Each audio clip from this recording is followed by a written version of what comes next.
বাংলাদেশের দক্ষিণাঞ্চলে রয়েছে বঙ্গোপসাগর।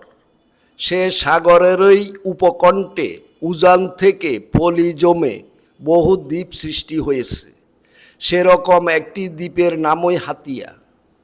হাতিয়া দ্বীপের দক্ষিণ পূর্বাংশে বুড়িশ্বর ইউনিয়নে গড়ে উঠেছে আকর্ষণীয় ও দর্শনীয় একটি মনোরম স্থান, রহমত বাজার পর্যটন এলাকা।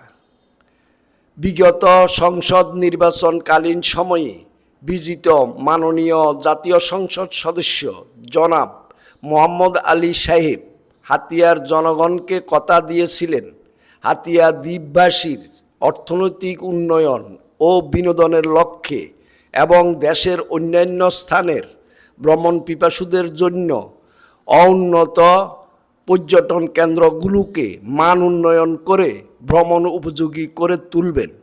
সে কথা মোতাবেক তিনি অল্প কিছুদিন পূর্বে এ পর্যটন কেন্দ্রে এসে উদ্বোধন করে গিয়েছেন এবং বক্তব্য রেখেছেন। আশা করা যায় ভবিষ্যতে ভ্রমণ পিপাসুদের নিরাপত্তা সহ সকল সুবিধা থাকবে। এ ভিডিও ধারণকালীন সময়ে উক্ত ইউনিয়ন পরিষদ চেয়ারম্যান জনাব ফখরুল ইসলাম সাহেবের সাথে দেখা ও কথা হয়েছে।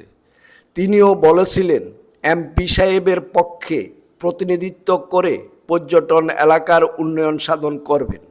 সে মোতাবেক ইতিমধ্যে নামাজের স্থান, বিশ্রামের জায়গা ও জরুরত সারার জন্য 3টি টয়লেটও স্থাপন করা হয়েছে এবং ভ্রমণ পিপাসুদের সকল সুবিধার বিষয়গুলো মাথায় রেখে উন্নয়ন সাধন করা হবে।